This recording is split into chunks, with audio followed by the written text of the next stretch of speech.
Okay, let's get into some news. The news of the week. A lot of fun stuff to talk about.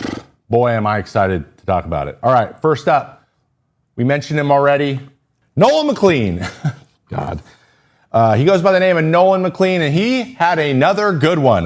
This guy is making Mets history, and not only Mets history, MLB history with his success on the mound so far. And he's got that goatee I mentioned last week. It's coming back. I guess it's 1997 again. But you know what? I'm cool with it. Do whatever you want when you're that nasty. All right? So, Nolan McLean has started his career brilliantly, and it continued again last night as he got the last 14 guys that he faced out in a 12-5 victory of the Detroit Tigers. Detroit Tigers team that will most likely also be in the playoffs. After a rocky first inning, McLean went 6 innings and finished with 7 strikeouts with giving up just 2 runs on 3 hits. And the Mets needed the win big time. He's the first Mets pitcher to go 4-0 in his first starts and his first pitcher in the majors to do so since Chase Anderson. So there we go. He's done something for the first time ever for a Met. And the Mets have been around for more than 50, 60 years. So that's pretty impressive. And he was the last one to do it since Chase Anderson went 5-0 for the Diamondbacks in 2014. He is the first pitcher to win his first four career starts with allowing 2 or fewer runs since Jared Weaver did it for the Angels in 2006. Also, he has 28 strikeouts through his first 4 starts. That ranks second in Mets history by a guy you may have heard of. He goes by the name of Nolan Ryan. That guy knew how to strike dudes out. So Nolan McLean is going to be a huge part of any run the Mets are able to make this year. And if they win the World Series, this guy is going to be a part of it. More pitching. That is a phenomenal pitcher face, by the way. I just want to be very clear. For those of you who cannot see this, you need to go look up Justin Verlander's pitcher face and have a nice little chuckle. Justin Verlander pulled off his 265th career win, an 121 pitch effort in 5 innings the other day. Now, he threw 121 pitches and struck out 10 in 5 scoreless innings, which sounds like a lot. That would be because that is a lot. There was a lot of foul balls, but they did take down the Baltimore Orioles 13-2, and he won his second straight decision. Now, he started this year without getting a win in his first 16 starts, but now he has 3 and things have improved. And he has lowered his ERA to a crisp 4.29, which, all things considered, not too bad. And the Giants are cooking a little bit right now, putting themselves quickly back into the conversation to possibly push for a playoff spot. They are now 5.5 games back with the Mets and tied with the Reds. So that is the second most pitches thrown in a game this season behind Gavin Williams, who threw 126 on August 6th against the Mets. If you remember, he had a no-hitter going into the ninth. So that makes a lot of sense to me. Verlander just probably wanted that win, and he was going to throw as many pitches as he could. If you go watch the last pitch of the outing, he looks pretty peeved that it took that many pitches to get there, but he only allowed 3 hits, and he struck out 10. But when the guys won't let you they won't swing and miss when you need them to swing and miss, then you're allowed to get annoyed. And I agree. And that was the last time he threw 120 pitches, 2018. So it's been 7 years since he's thrown 120 pitches a game and decided to do it at 42 years old. So hats off to you, Mr. Verlander. We have some injuries to cover, and I'm very sorry about that. I've seen this in the chat. We're going to talk about it a little bit. Roman Anthony was set to have an MRI today. He had the MRI. We do have an update, and it is a 10-day IL stint with an estimated 4 to 6 week downtime. So he does have a strain oblique. This is not in the report, but as strains go, that is a moderate strain if it's 4 to 6 weeks. Light strains are usually like 2 to 4 weeks. So he is young, though. Remember, he's like, what is he, like 17? He's very young, and so that could shave a week off or 2. And maybe he's like Max Scherzer and just refuses to be hurt. That could be part of it too. But we are coming to the wire here. We only have 4 weeks left in the season. So if they make a run, we might see him in the playoffs. But we hope we hope that is the case. Anthony said he will be missed for a team that is only 2.5 games back of the Toronto Blue Jays in the East and a surging Yankees team coming behind them.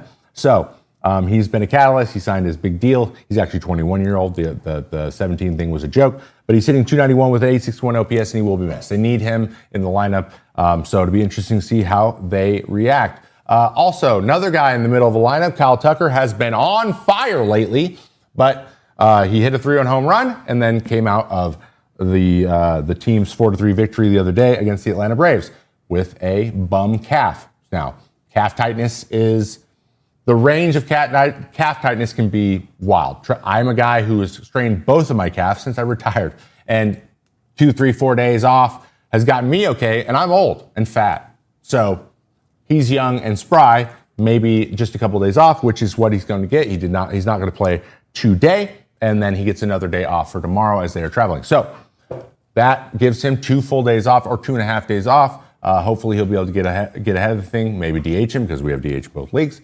And if that's the case, I'm not super worried about Kyle Tucker and what he is going to be for the Cubs, who are in second place in the Central, moving forward. So that's all good news. But this last one, not as good as the others. Lourdes Gurriel Jr.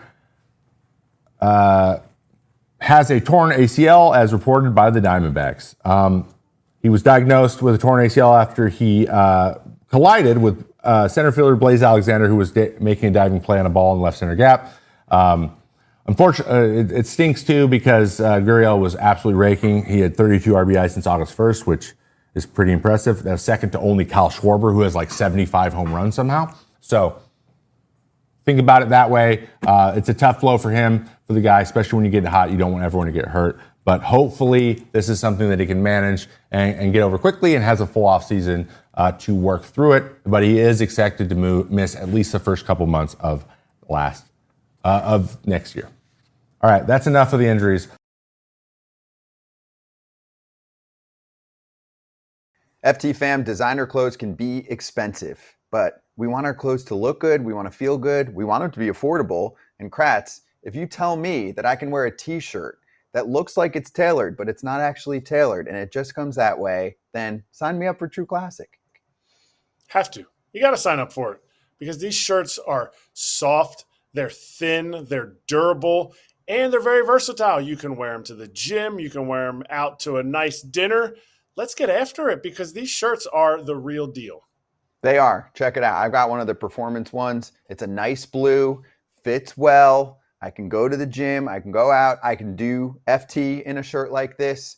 FT fam, there's a reason why True Classic has sold over 25 million shirts to more than 5 million customers, and they are racking up over 200,000 5-star reviews. See for yourself with our exclusive link at trueclassic.com/foul to save. That's trueclassic.com/FOUL. Let's talk a little bit about some frustrated pitchers because we had 2 extremely frustrated pitchers yesterday. First up, we have, I didn't mean to put that away. First up, Rafael Devers got a sweeper from Kyle Freeland in Colorado and went way back. And as he hit this ball, now, I'm not going to show you the video here because it is YouTube and they don't like that very much. But as you can see here, Kyle didn't like it very much, and Rafael didn't like that he didn't like it. Okay? He admired it. He did. But I'll be honest, having watched the video, it doesn't look any different than any other Rafael Devers home run I've ever seen. Right? He leans. He kind of holds the bat with both hands and kind of flicks it and then runs kind of slowly. But I'll be honest, Kyle kind of snapped a little bit. And I watching it in real time, Freeland has not been a good year for the Rockies in general, and Kyle Freeland has been very much on that ride with them, right? Things have not gone well for him and not for his team, and he seemed to not really like it. The barking continued, the bench is clear, and the leaders of the Giants made it very, very quickly got out of that dugout, namely Matt Chapman, who ended up making some contact with Freeland. There were some punches thrown. Willie Adames was in there. making his voice known. But it got messy. It got messy quick, and Freeland was hot. He was hot. He mentioned later or after the game in his presser that he felt very disrespected. It was extremely disrespectful the way he was acting, especially in their home park. I've been there. I know what frustration feels like. I have blown up. I just recently released a video on YouTube that I recommend you check out, talking about my final year, and I went on the anxiety IL, and that was that entire thing. That catalyst for me going on the IL was having one of these blowups, but in the clubhouse, not at anyone, but still I got to a point where I was so frustrated with what was happening out on the field and what I felt like I had no control over, and just generally getting my face beat in, that I couldn't keep it in anymore, and I just exploded. And I exploded in an uncontrollable way, and that's a little bit what we saw Freeland. So I feel what he felt. Like, I'm like with you. You got to try to keep it off the field and try to get into the dugout before you do it. But like when you're in the middle of an inning, man, where else are you going to go? So this is what we get. This is what we get. Now, do I ever condone anybody doing this stuff? Absolutely not. Is there, should you never bat flip? No. But this is, if you are going to admire your home runs, and if you're going to flip a little bit or celebrate a little bit, this is something that could happen. And that's just a risk that you're willing to take, right? So I will say it's almost to the point where I think that both guys should have the right to do the things that they're doing. But unfortunately, that means the bench is clear and that both teams kind of go at it. Is that what you want?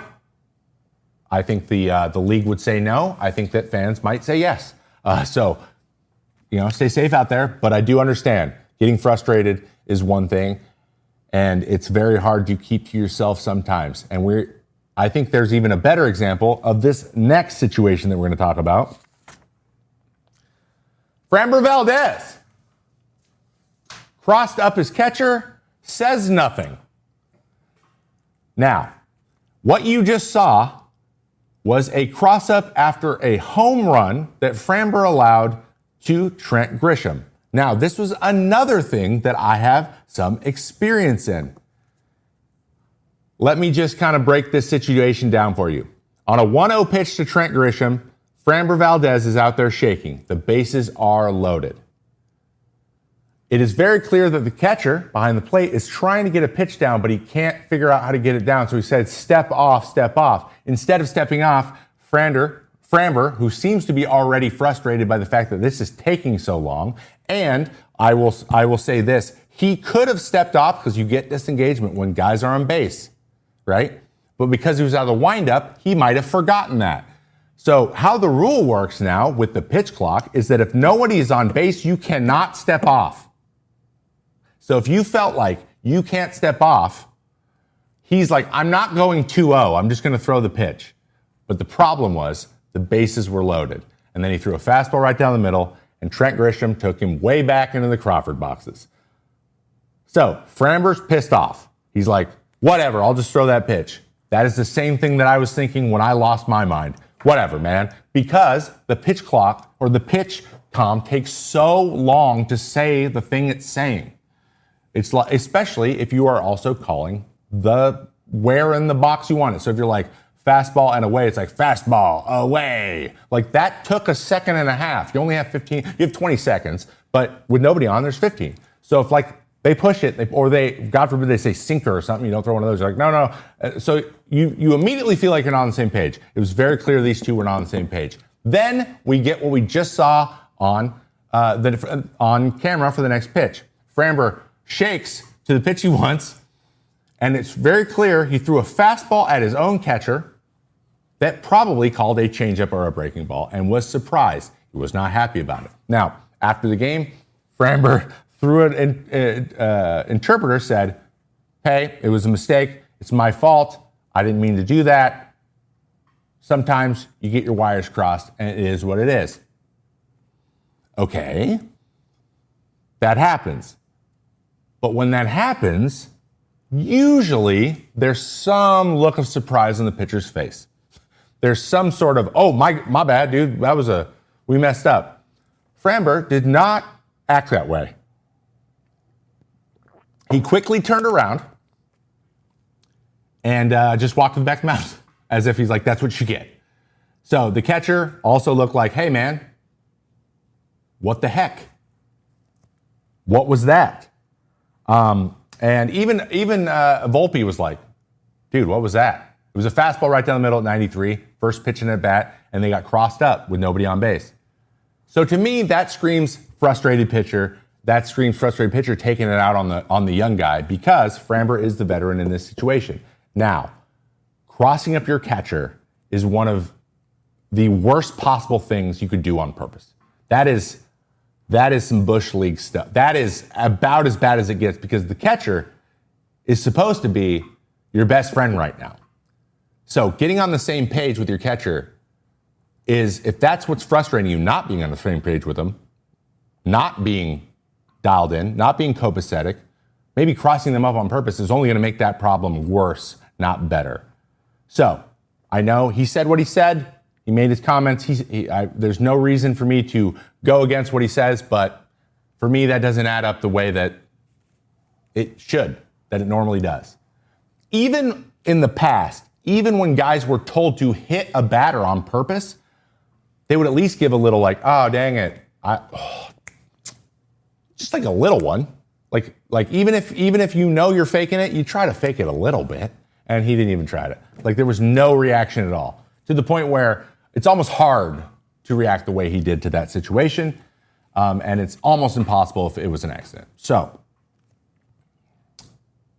do with that which you guys hear that? That echo? Think what you want. Think what you want. It's completely up to you. But that is my take on the thing. That's what it looked like to me. Not a great look. I don't like that much at all. And maybe if I saw a teammate do that, I wouldn't be probably letting it go. But he said it wasn't intentional, so I'm gonna take him at his word.